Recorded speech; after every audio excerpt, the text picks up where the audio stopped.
Hi, everybody. My name is Matt, and this is What Matters to Matt. Now, on this channel, I try to share with you the things that I'm doing to be the best that I can be for the most important thing in my life, which is my family. Now, if you are returning to my channel, welcome back. But if you are new to my channel, please consider hitting that subscribe button and hitting that bell notification so you get notified every time I put out a new video.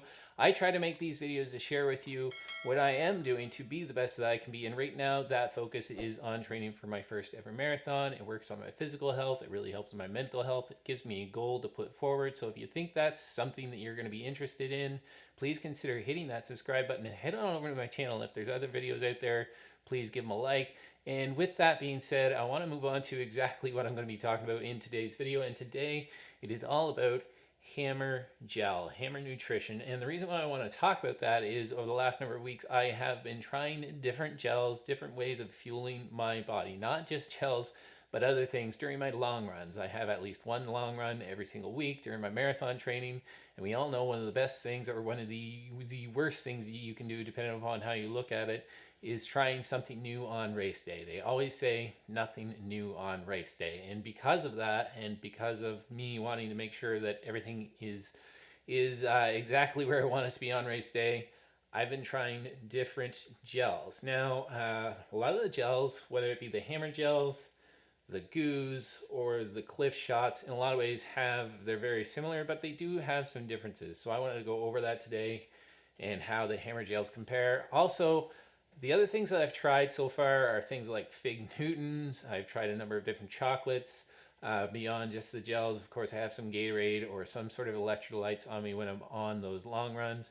Some of that's going to be taken care of during the marathon in terms of hydration, but it does come back to fueling and needing to carry that myself, at least in the marathon that I'm at.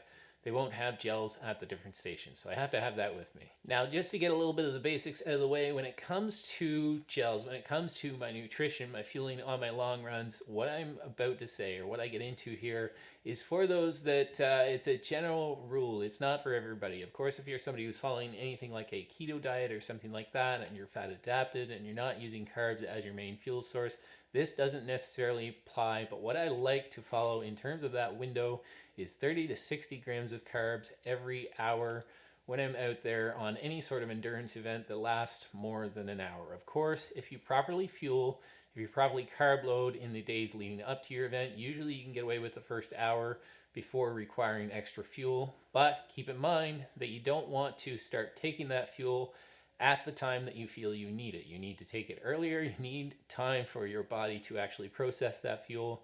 And in this case, for me, I plan on taking one starting at the half hour mark. And just to get into the Hammer Nutrition gels specifically, in terms of their nutrition, you're looking at between 90 and 100 calories depending upon which hammer gel you take. And that's similar to a lot of the other gels out there, but you're also looking at about 20 to 22 carbs. Now, if I follow that general window of 30 to 60 grams of carbs per hour, that means that if I start taking them every half hour, I can take one every half hour right up until the 4 hour mark, which hopefully is when I will be finishing my marathon around the 4 hour mark. I won't need one in that last half hour, so if I go every half hour starting at 30 minutes, I'll put something up on the screen to kind of try to picture that. But every 30 minutes, that means I'll need a total of 7, with my last one coming at the 3 hour and 30 minute mark. Now, of course, I will try to take at least one extra just in case things don't go as planned and I need a little bit of extra boost. But that's going to put me in the window of between 40 and 45 grams of carbs an hour, starting at the half hour or the hour mark when it actually kicks in. And if I want to talk about the hammer gels specifically, and the other thing, I don't know if I mentioned this earlier, but when it comes to those other foods, the whole foods like the Fig Newtons, the chocolates, for me, those just didn't really work because my biggest problem, well, first of all, the bulk, right? Compared to a gel, compared to anything that's going to have, here's a goo and here's the Clif. These are going to be very small relative to the number of carbs that you're going to get in those versus something that's a whole food, even a bar, an energy bar.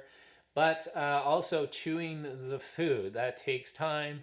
Not that it's going to add extra time onto my race necessarily, but you're breathing heavy and I just don't feel like chewing out there. So gels seem to make the most sense for me as to what I'm fueling, as opposed to trying to take any sort of whole food. If I was doing something like an ultra where I felt like I needed something more sensible in my stomach, something more bigger in my stomach, I consider things like bars. But for a marathon, I don't want too much. And 7, when I say one every half hour, that does put me sort of in the middle of that range of carbs. Reason why I don't try to top that up with more, for me personally, is that eventually having 7 of these gels in a 4-hour period, any more than that, maybe the 8 if I need it, but that gets a little bit heavy on the stomach. And some people do have issues.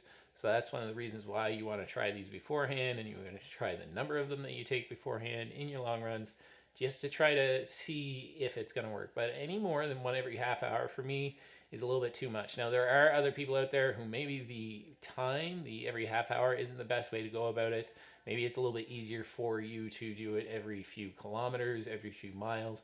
But whatever works best for you in terms of the amount, go ahead, try that out in your long runs, so you're not faced with just doing it on race day and finding out either you're not getting enough energy or it's just giving you a really, really upset stomach. Okay, so if we get to the hammer gels specifically, when I compare that versus the goos or the Clifs, I will say between these three, and there's a couple more that I'm going to try, but between these three, I like the consistency of the hammer gels best. I feel like they're not too, at least the ones that I've had, they're not, they're a little bit softer. They're a little bit easier to get down than either the goos or the Clif gels.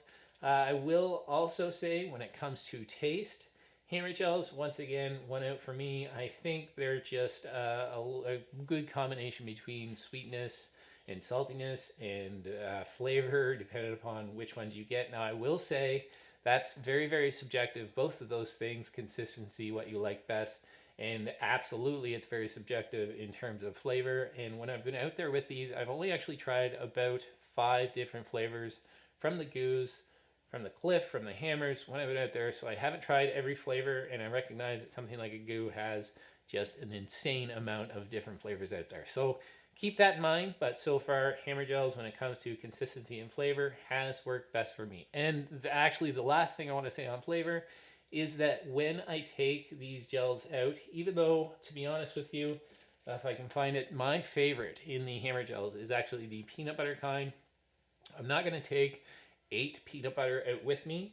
I will take a couple of the espresso for a different flavor, but also the caffeine that comes in them. And I'll even take some of the, if I have it here, when I haven't used the huckleberry, take a couple of those as well.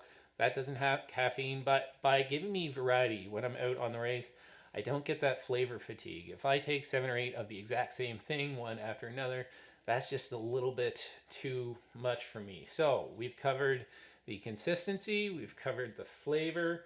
I will put up here on the screen, maybe again, just another picture of exactly what's in one of these gels in terms of total carbs.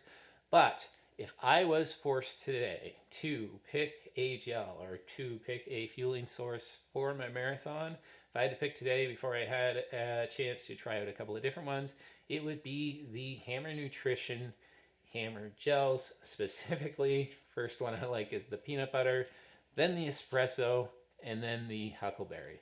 That's it, guys. Very quick video. My name is Matt. This is What Matters to Matt, and ultimately what matters to me most is my family, and I will see you in the next one.